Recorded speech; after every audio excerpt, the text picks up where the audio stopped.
Unit 2 Human and Environmental Transactions. 2.0 Introduction. Human-environment interaction can be described as the connections between human beings and the entire ecological unit. The human social systems and the environment are intricate, adaptive systems. They are intricate since ecological units and human social systems have a lot of elements and correlations between them. Adaptiveness is the feedback system that supports survival in continuously changing surroundings. Human-environment interaction is the way people adapt and modify the environment. There are three types of human-environment interaction. 1. The way people depend on the environment for food, water, timber, natural gas, etc. 2. The way people adapt the environment to fulfill their own needs. 3. The way people modify the environment positively or negatively, like building dams, etc. Environmental psychology deals with the mutual transactions taking place between individuals and their natural and built environments. This discipline investigates the behaviors that reduce or enhance sustainable, pro-climate, and nature-friendly choices, the cause and correlates of those behaviors, and suggests interventions to foster healthy pro-environmental behavior. It also studies interactions in which nature provides relaxation or causes distress, and exchanges that are more mutual and interdependent, such as the development of place attachment and identity, and the effects of and arising from common everyday physical settings such as home, workspaces, academic institutions, and public places. With readily accessible internet data, people are spending more time in virtual environments, and thus online human-environment transactions are receiving increased attention in research. Human existence is dependent on one environment or another, and the transactions between them have critical consequences for the people and their natural and built environments. In this unit, we expand our understanding by learning about the concepts of personal space, territoriality, crowding, place attachment and place identity.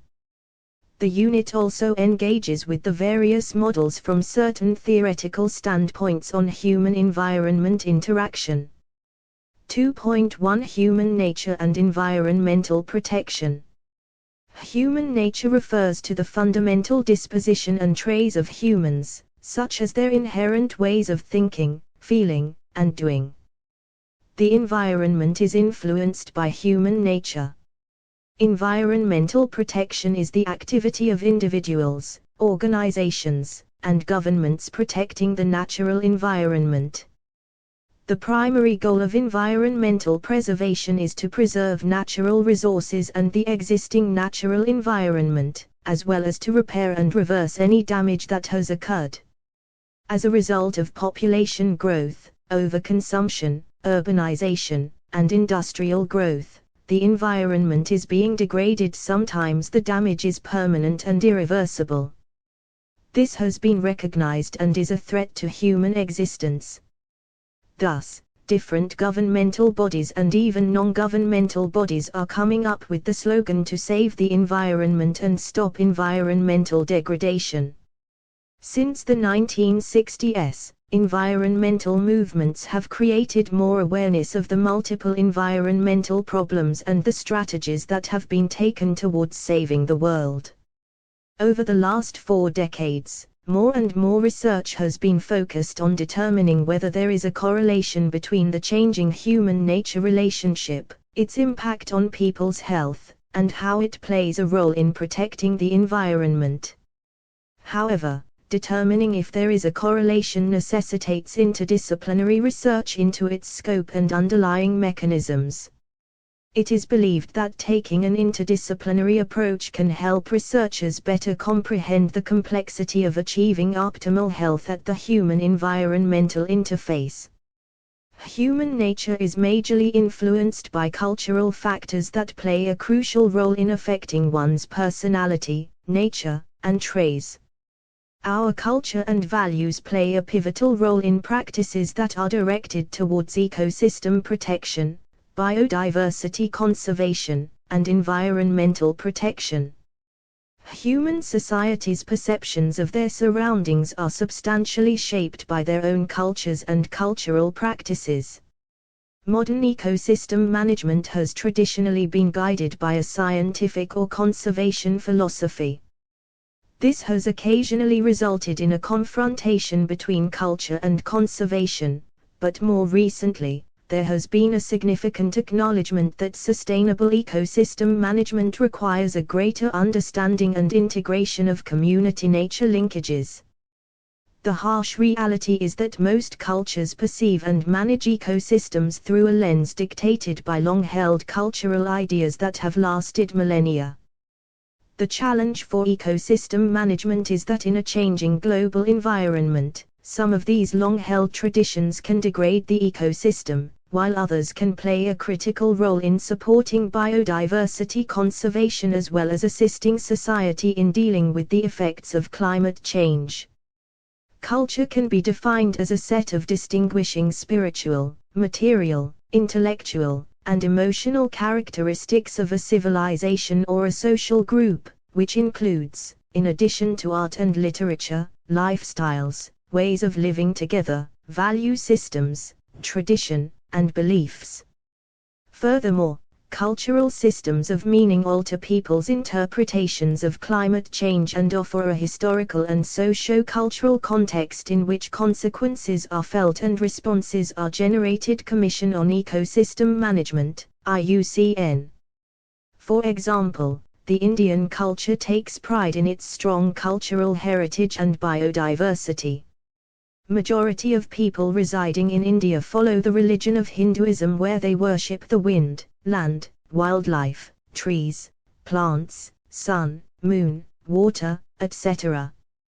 These strong religious values and the culture often emphasizes on the importance of taking care of one's environment and protecting the environment.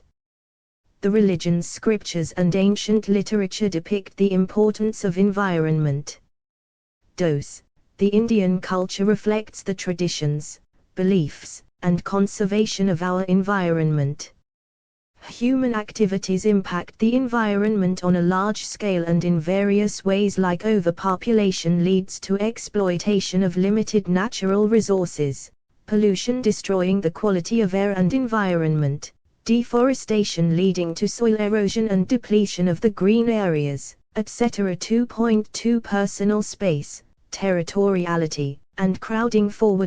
Environmental psychologists and social psychologists have given impetus to the concepts of privacy, territoriality and crowding. These concepts play a major role in the study of environment-behavior relationship. 2.2.1 Personal space. Personal space is the immediate surrounding of someone, encroachment of which can make one feel threatened or uncomfortable. Katz used the term personal space for the first time, while Hall was the first to coin the term proxemics, which is more or less similar to personal space. SOMA defines personal space as an area with invisible boundaries surrounding a person's body into which intruders may not come. In his famous book entitled The Hidden Dimension, Hall defines personal space as a small protective sphere or bubble that an organism maintains between themselves and others. In short, personal space is conceived as an envelope surrounding a person. The invasion of personal space by unwanted others leads to a general tendency of withdrawal and discomfort. Personal space is not fixed and stable, but it changes considerably depending upon the context, interacting persons and circumstances. It is directly linked to communicational channels, thus it is the dynamic and active concept of human spatial behavior. Hall proposes the use of 4 personal zones in social interaction between individuals, and a brief description of these zones is given below. Intimate distance. The interpersonal distance ranges from 0 to 18 inches. At this distance, strong sensory inputs like smell, body, heat, sound, and feeling of breath combined to create inescapable involvement between interacting parties. 2. Personal distance. The distance between the interacting parties ranges from 1.5 to 4 feet. This distance is used for most interactions between other people. Friends and classmates mainly have fallen within this range. 3. Social distance. This distance ranges from 4 to 12 feet and is characterized by Hall as business distance. The transactions are formal between people who are not well acquainted usually adhere to this distance. 4. Public distance. This distance zone extends beyond 12 feet and usually, this is maintained between the speakers and the public. 2.2.1.1 Measurement techniques of personal space. Although there are various ways and techniques that can be used to study and measure personal space, but there are a few that are most widely known and used to measure this dimension. There are 3 general methods listed by Altman to measure personal space. These are as follows. Simulation method. It is a method where hypotheses are tested for observed problems and corrective measures can be experimented with before they are implemented in the real setting. It was first developed by Kiev in their study on social skills. Participants were asked to place miniature figures representing the self and others on board. Considerable consistency and organization in the individual arrangement of figures were reported. The methodology used by Kiev stimulated several simulation techniques to measure personal space. 2. Laboratory method. This is one of the most used methods to measure personal space, and the process most used is the stop distance procedure. The participants are asked to approach at a point when they feel discomfort. This procedure is repeated for different angles of approach. The interpersonal distance between the participants is the measure of personal space. The stop distance method and unobtrusive techniques are most suited for experimental and naturalistic studies. 3. Field naturalistic or observation methods. The naturalistic method involved the unobtrusive observation of participants in actual interactions. A personal space study in a naturalistic setting was conducted by Gifford. It is one of the effective methods for studying human environment interaction. Cases on real-world phenomenon can be built upon which is not possible in other indirect methods. However, observation should be systematic and unobtrusive as much as possible. 2.2.1.2 Studies on personal space. The major review on personal space is divided into 3 categories. Studies on personal factors. Bhattacharya and Ghosh of the University of Calcutta conducted a study to assess the requirement of personal space by people between the ages of 21 to 30 years, considering the gender differences and interaction with the same and opposite sex. It was found that personal space varies with the difference of gender, considering the context of interaction with known person same sex and known person opposite sex. The female group was found to be more aware of personal space rather than the male group. Of all the demographical characteristics, age and sex are 2 variables that are found to be very potent in determining personal space. Personality correlations of various kinds like dominance, warmth, extroversion/introversion were found to be associated with personal space. 2 Studies on cultural factors/influence. Hall pointed out that space utilization varies across cultures and is directed towards supporting spatial zones. The research of Hall provides a comprehensive descriptive analysis of various cultural factors in the use of space in the perspective of culture. 3 Studies on situational factors. Many factors on personal space revolve around social aspects than the characteristics of physical settings. It has been found when the attraction between individuals is strong and friendly, the personal space can be reduced, whereas when the bond is weak and unfriendly, space seems to expand. Altman did several studies on interpersonal relationships and personal space to confirm that when positive relationships are involved, small personal space zones are preferred relative to those who are only acquaintances. 2.2.1.3 Applications of personal space research. The research on personal space has provided sufficient evidence that an individual's spatial needs can vary from person to person and from situation to situation. This can be used in cases of interior designing of the built environment and also helping people in creating their personal spaces with others, keeping their preference of personal space in consideration. It can be applied to designing of homes, offices, schools, public spaces, etc. 2.2.2 Territoriality. The concept of territoriality was originally used to understand animal behavior. According to Fisher, Bell, and Baum, human territoriality can be viewed as a set of behaviors and cognitions that an individual or group exhibits based on perceived ownership of physical space. According to Rousseau, a civilized society emerged when someone marked off a portion of land and claimed it as his own while others accepted it. This was also the start of our desire for our own land and territory. Territory can be defined as a stationary area which is visibly marked or restricted, defended, and used by someone. It is basically a piece of physical space that one owns on permanent basis as well as temporary basis. Although the concept of territoriality was originally used to study and understand animal behavior, but it is not restricted to only animals. Humans are also similar to animals when it comes to territorial behavior or territoriality in their nature. Humans put up nameplates outside their houses, build boundary walls, fences, etc. These all serve as a marking or assertion that this is their territory. Territorial behavior serves individual needs and motives which include controlling, personalizing, and defending an area. Territorial behavior refers to the way people use their space, communicate their ownership on their occupied areas.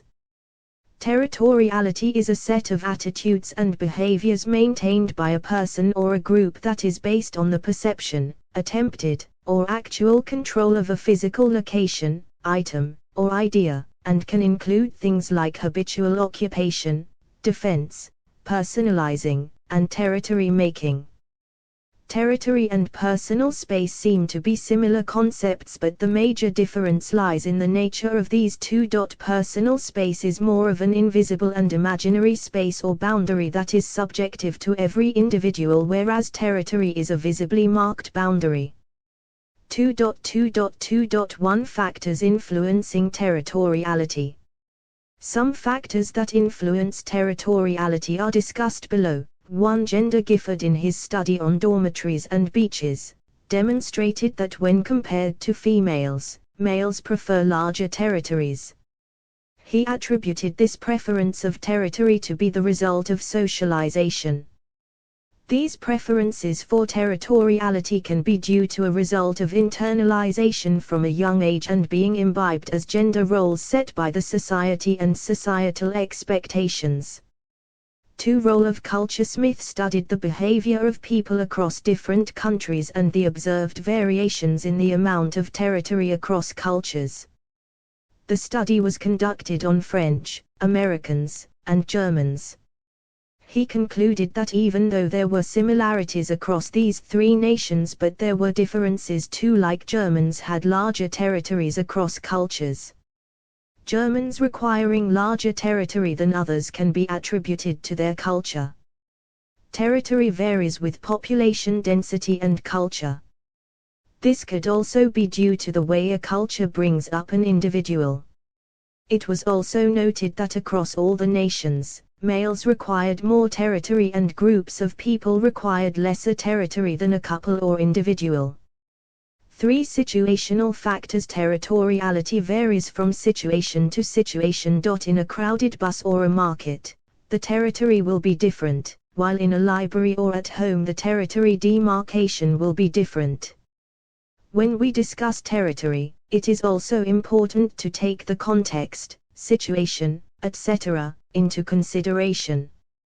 For emotional conflicts and type of territory, it is reasonable to assume that maximum disputes are likely to occur in regard to primary or secondary territory. However, this may not be the case always. In general, people accept our delineated areas or territories and rarely enter them. It is common for public territory to be taken or occupied, but we cannot do anything about it because it does not belong to us. A stranger cannot organize an event in other person's garden, but a stranger can easily take your preferred seat in the bus. But you just simply cannot create a fight over a seat always. This is why it is believed that acceptance of other people's territoriality is viewed as a beginning of a civilized society. 2.2.2.2 Types of territories. Many psychologists have researched the concept of territoriality. The widely accepted types of territory are given by Altman and Kemers, and they are as follows. I. Primary territory. This type of territory is of prime significance in our lives. It refers to a place that we believe to be our own on a relatively permanent basis. We have complete control over it. It is a place with a psychological attachment. An example for primary territory may be a study room, bedroom, etc. 2. Secondary territory. This territory is comparatively less important than the primary territory. It is only temporary. There is lesser amount of personalization in this type of territory as compared to primary territory. For example, classroom seat in school. Personalization is less compared to the primary territory. 3. Public territory. These are more objective and do not belong to any individual, rather anyone and everyone can access this type of territory. Hence, the psychological feelings of ownership are less. Apart from these three basic types of territory described above, we can categorize territories in our own way as well with respect to our ideas, objects we own, our bodies and our interactions. 2.2.2.3 Functions of different types of territory. Dittmar noted that territory not only serves a materialistic cost but also shapes our self-awareness. Porteous states that there are three satisfaction that we derive from such psychological ownership. They are: control over space, personalization of space as an assertion of identity, stimulation which the space gives constantly when we are using that space, modifying it and defining it. Primary territory serves the purpose of having a space to ourselves and being able to personalize it in our own way and be able to express ourselves. It also helps in providing a private space to enjoy solitude and intimate times. Secondary territory serves the purpose of providing us with the sense of belongingness and safety, as others who use the same space are viewed as people whom we can trust and feel safe. Public territory serves the purpose of helping an individual to organize their space and mark a particular area temporarily. It is often the territory that has a potential scope of conflicts and criminal activities, since these are not owned by anyone. 2.2.2.4 Functions of territorial behavior. There are various functions that are served by territorial behavior in humans, but one of the major functions of territorial behavior in humans is organizing. 2.2.2.5 Territoriality and aggression. Aggression originates from the Latin word aggressio, which means to attack. Aggression can also be referred to as a hostile, forceful behavior or action that can be expressed physically, symbolically, or verbally. Humans often use aggression to defend themselves. Studying the invasion of territoriality and aggression is a tricky work, as it is quite difficult to find ways that can be ethically valid, but research has shown that these two are related. The more well established is one's territory, the stronger would be their response if someone invades their territory. Aggressive behavior can also be attributed to the type of infringement. Gifford differentiated between three types of infringement. 1. Invasion of territory has been reacted with vengeance and war. 2. Violation of territory can lead to anger, aggression, and depression. The reaction to such types of violation is temporary and milder than invasion. 3. Contamination of personal space leads to irritation, frustration, and verbal feuds. An individual's reaction to these different types of infringements can also depend upon various other factors like the person who carried out the infringement, the type of territory that was infringed, etc. 2.2.3 Crowding. Crowding and overcrowding are used interchangeably. The term crowd refers to too many people at the same time in the same place. To understand the meaning of crowding, it needs to be separated from the concept of physical density. The physical density of a place refers to the number of people within the available place. If the number of people per unit is more, there will be more physical density and vice versa. But crowding is not always experienced in the high-density situation. Physical density is an objective concept, crowding is a subjective feeling of cramped or lack of enough space. One may feel crowding in a situation where others are perfectly comfortable. However, physical density remains the same for all. Crowding is not only related to spatial factors but related to personal and social factors that also play a crucial role. Stokols states that density is viewed as a necessary antecedent rather than a sufficient condition for crowding. The concept of meaning of crowding varies between countries, regions, continents, and also depends on the social, cultural, geographical, and political factors. Research in crowding has been conducted at two levels. One is at the household level measured in person per area of living space and the second is area level people per area of land. Gove and Hughes distinguish between objective and subjective crowding. The former is the quantitative measurement of the number of persons per room in the household. The latter refers to one's perception of not having enough space in the home. Objective crowding affects negatively the parent-child relationship and other social relationships. The basic assumption in subjective crowding is the lack of privacy which interferes with one's mental health and behavior.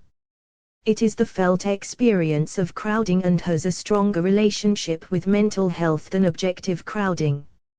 Subjective crowding also has a greater effect on the mental health of women.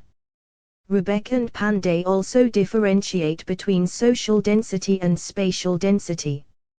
Social density refers to the number of people interacting in the household and the spatial density refers to the floor space per person. The nature of interaction has a direct impact on one's health, both mental and physical. 2.2.3.1 Crowding, Nature and Characteristics. Proshansky, Italson and Rivlin stated that crowding is not simply a matter of density of people in a given space. The experience of being crowded depends to some extent on the people crowding him, the activities going on, and the previous experiences involving some people in a similar situation. According to Dusser, being crowded means receiving excessive stimulation from social sources. Epstein and Baum defined crowding as an imbalance between people and available space. The characteristics of crowding are as follows. 1. Crowding as a stressor situation and experience of crowding as a syndrome. Crowding causes stress, and the stress can be at the physical, psychological, and social levels. 2. Non-social vs. social crowding. Non-social crowding refers to the feeling cramped due to the purely physical limitation of the space. Non-social crowding is basically about spatial restriction, whereas social crowding is about other people in that space and our relationship with them. Thus, factors influencing social crowding are not only physical but psychological too. 3. Crowding vs. undercrowding. Crowded spaces have a severe shortage of space. Undercrowded space refers to the excessive available space that is not required. 4. Psychological response to crowding. The psychological consequences of crowding are related to two basic assumptions related to crowding. A. It involves the perception of insufficient control over the environment.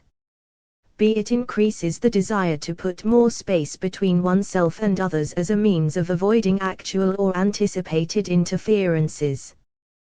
This provides insights into the nature and determinants of perceived crowding. In general, overstimulation, behavioral constraints, and resources scarcities define the experience of crowding. The intensity of crowding depends on many factors: I. The kind of people around. 2. The kind of social interaction with the situation. 2.2.3.2 Individual differences to the reaction to crowding. Personality plays a crucial role in influencing how one reacts to crowding. People who are used to crowded settings are more crowding tolerant. On the other hand, people who are used to living in non-crowded places are usually more crowding intolerant. It has been found crowding tolerance and competition tolerance are much higher in the urban population than in rural populations. Again, people with larger personal space usually feel crowded easily, while people with smaller personal space are more tolerant to crowding.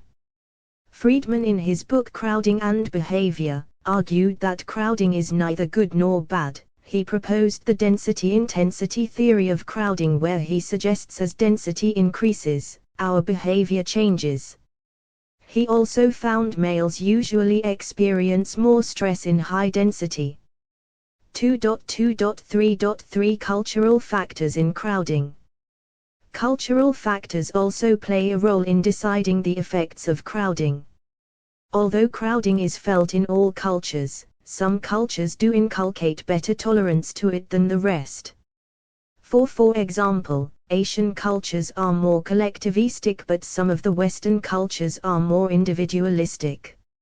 Residents of high contact, collectivistic culture groups perceive their homes as less crowded. Research conducted in Southeast Asia have concluded that residential density is positively related to psychological distress among people from collectivistic cultures.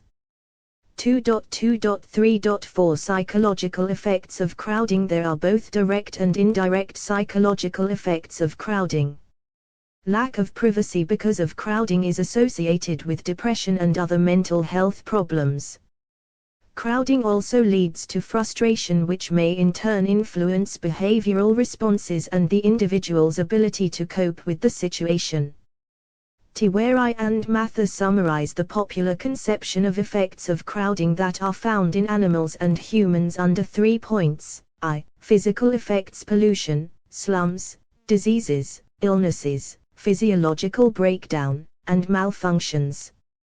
2. Social effects: higher aggression, crime, war, riots, social withdrawal, or abnormality. 3. Psychological effects: aggression, withdrawal, lower performances, mental illness, addiction, relieving quality of life. 2.2.3.5 Crowding and personal space in India. In the Indian context, some research on personal space has been carried out in the University of Calcutta. It was found that people with psychosis larger personal space than people with neurosis and their normal counterparts. The study was conducted on prison inmates. In a crowded situation, the concept of personal space is lost in the Indian culture, and sometimes it is called a cultural habit. At the supermarket, people push upright against each other. At the coffee house, the person behind another person can even smell their hair. In countries like Japan, China and America, people rely more on individualistic values and identities. In India, people tend to have a sense of community. Bhattacharya and Ghosh conducted a study on personal space and gender differences. Their main aim was to study the personal space required by individuals between ages 21 to 30 years in the context of interaction with known people same sex and known person opposite sex. They administered the general information schedule and interpersonal comfortable scale and found that female group required more personal space than that required by the male group, especially in the context of interaction with the known person opposite sex. Personal judgments and levels of awareness may help the individuals to measure his/her personal space in the context of interaction with different persons in different situations. In a study conducted to intercorrelate 3 classes of personal space measures, naturalistic measure persons did not know personal space being measured.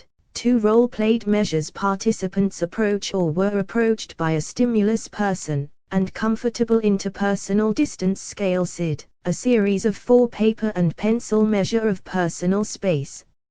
Results showed significant correlations within each class of measurement but negligible correlations between classes. The lack of overlap in assessment techniques calls into question the validity of measures other than those obtained naturalistically. 2.3 Place attachment. The human-environment relationship is a broad and multidimensional approach. Place attachment is one of the interesting concepts of this field of study that is investigated in many disciplines, and so has been defined in a variety of ways. Place attachment is defined as an evaluative dimension of place. It describes what does the place means to people, rather than how much does it mean. Briefly, place attachment describes how bonding that occurs between people and their meaningful surroundings.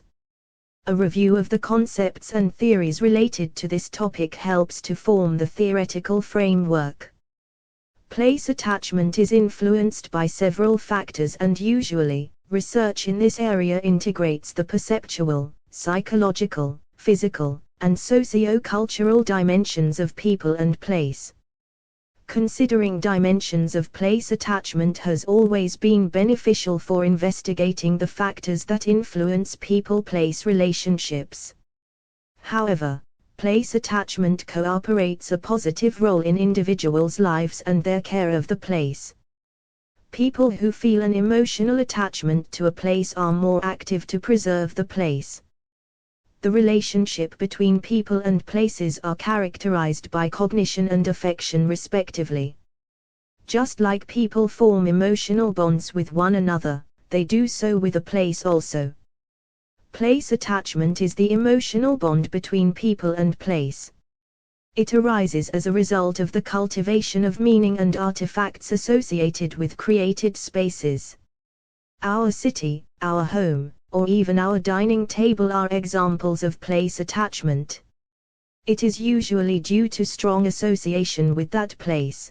The more time we have spent in a particular place, the more attached we are to it.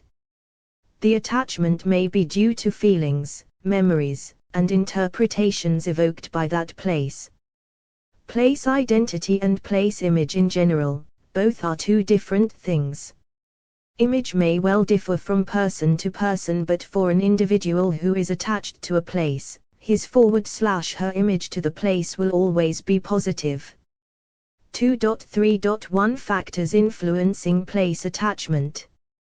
Place attachment is affected by socio-demographic characteristics of people, environmental experiences, including people's type of involvement with the place, and degree of familiarity with place, people's expertise/knowledge about the place, religion, and culture, place satisfaction, and the place itself.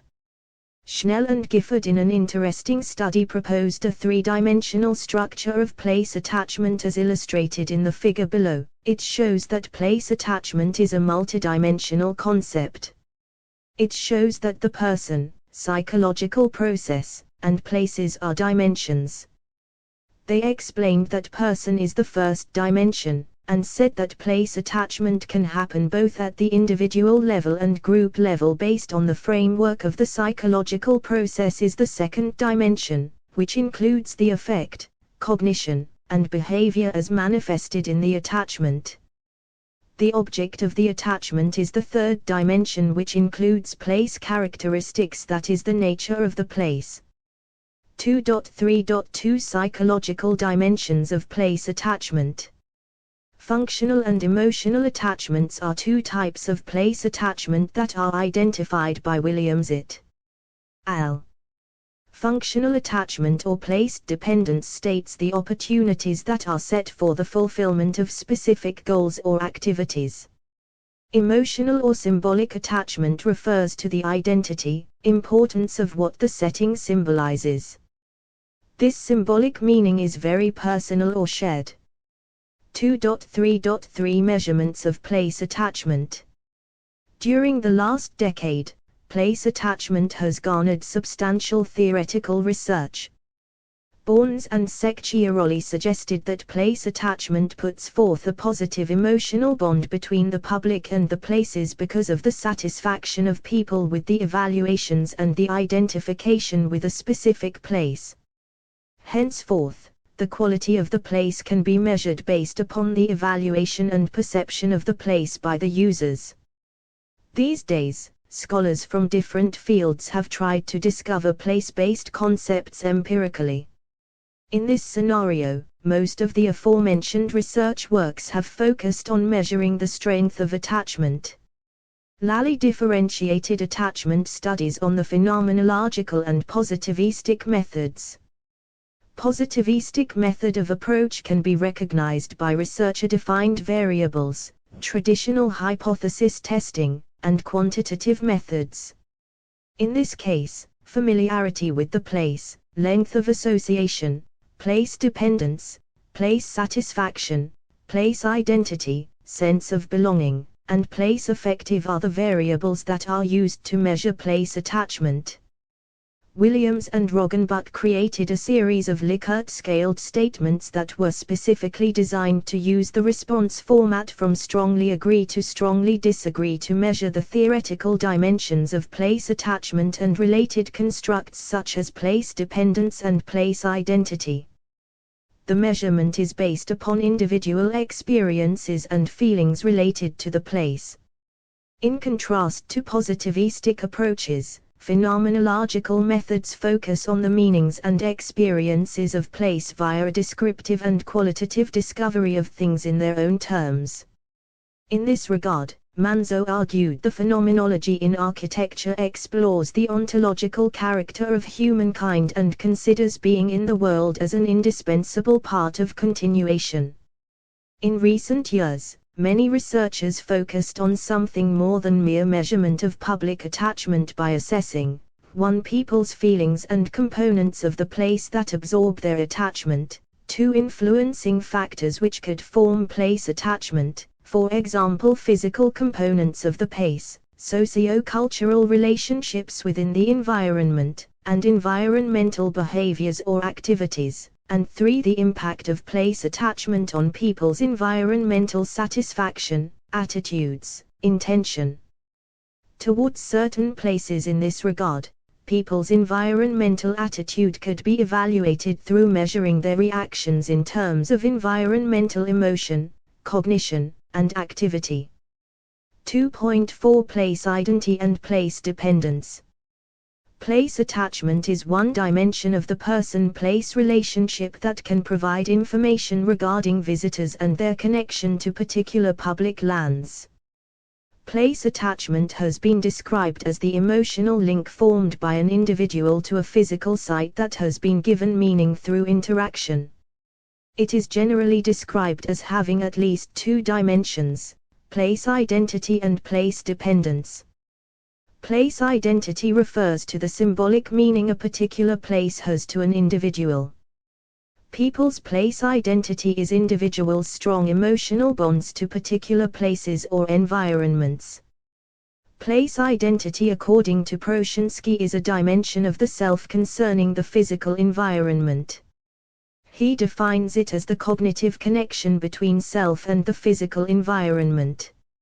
He defines place identity as those dimensions of self that define the individual's identity with the physical environment, utilizing a complex pattern of conscious and unconscious ideals, beliefs, feelings, values, goals, behavioral tendencies, and skills relevant to this environment. Place dependence is conceptualized as the opportunities a setting provides for goal and activity needs. Stokols and Shoemaker defined place dependence as the perceived strength of association between a person and specific places. Based on Schreier et al. Place dependence refers to connection based specifically on activities that take place in a setting, reflecting the importance of a place in providing conditions that support and intended use. Small assorted that place dependence, with a person's consideration of two things, the quality of the current place and quality of other substitute places comparable to the current place. It concerns the functional and utilitarian aspects of the place attachment. 2.5 Theoretical models of human environment interaction. Human environment interaction can be described as the connections between human beings and the entire ecological unit. The human social systems and the environment are intricate, adaptive systems. They are intricate since ecological units and human social systems have a lot of elements and correlations between them. Adaptiveness is the feedback system that supports survival in continuously changing surroundings. 2.5.1 Overload models. Stimulus overload models are rooted in the sociological theories of urban life development by Simmel and Wirth. According to stimulus overload models, people experience stimulus overload in densely populated cities. The diversity, size, and density of most urban populations result in the exposure of city residents to excessive levels of physical and social stimulation. This surfeit of stimulation, as reflected in the congestion, is arousing from overloaded channels of transportation and communication, is linked to several consequences at the community level: a cultural lifestyle of impatience, aloofness, social isolation, and elevated levels of physiological and psychological pathology. Milgram did an extension of the earlier work, defining overload as a situation in which the amount and rate of environmental inputs impinging on an organism exceed its capacity to cope with them. The central message of Milgram's study is that the individual must enact specific behavioral adaptations under conditions of overload if the individual is to operate effectively and survive. 2.5.2 Behavioral constraint models. The behavioral constraint perspective derives largely from Brehm's theory of psychological reactance and SOM's conceptualization of personal space. Brehm's theory deals with situations in which an individual realizes that their freedom to perform a particular behavior has been threatened or eliminated. Perceived limitation of behavioral freedom should provoke psychological reactance, a motivational state involving feelings of preemption and infringement and resulting in behavior directed towards the re-establishment of the threatened freedom. Somewhat related to the construct of reactance is SOM's notion of personal space, an invisible emotionally charged zone surrounding each person into which intruders may not come. Personal space presupposes the existence of individual needs and situational norms which establish the bounds of comfortable interaction distance. To the extent that spatial needs and norms are violated, the reactance-like pattern of emotional distress should arise, followed by behavioral adjustments aimed at preserving one's personal space. According to this model, the experience of crowding develops through an interaction of physical, social, and personal variables, all of which combine to sensitize the individual to the actual potential constraints of limited space. 2.5.3 Ecological adaptation models. The ecological model stems from Barker's application of ecological theory to an analysis of human social behavior. The ecological perspective, which focuses on the collective adaptation of the organism to its environment, was first articulated in the late 19th century by a biologist who emphasized the interdependence of plants and animal groups occupying the same habitat. BAPCH's research in the area of ecological psychology represents an extension of ecological principles from the macro or community level of analysis to a consideration of the analysis of the micro, social phenomenon. The shift in emphasis is evident in BAPCH's concept of behavioral setting, an environment behavioral unit characterized by cyclical patterns of activity which occur within specific time intervals and spatial boundaries. Examples of behavior settings are dormitory lounges, shopping centers, and football games. Within BAPCH's framework, the ecology of the total community remains an important issue but is approached in terms of the dynamics of multiple behavior settings which together comprise a larger environment. 2.6 Summary. To sum up what we have learned in this unit, here is a quick recap. The human social system and the entire ecological system are correlated. The environment is influenced by human nature, which consists of traits and dispositions. Personal space is the immediate surrounding of someone, encroachment of which can make one feel threatened or uncomfortable. It can be measured with the help of simulation method, laboratory method, and field naturalistic or observation method. Territoriality is a set of behaviors and cognitions that an individual or group exhibits based on perceived ownership of physical space. Primary, secondary and public territory are the different types of territories. Crowding is a subjective feeling of cramped or lack of enough space. It is different from physical density, which refers to the number of people within the available place. Place attachment describes how bonding that occurs between people and their meaningful surroundings. Measurement techniques of place attachment for better understanding of the concept and apply that knowledge to other arenas. Place identity and place dependence, concepts that are quite important in order to understand place attachment as a whole concept. Place identity refers to the symbolic meaning a particular place has to an individual. Place dependence is the perceived strength of association between a person and specific places. Overload models, behavioral constraint models, and ecological adaptation models help to understand the interaction that takes place between humans and their environment.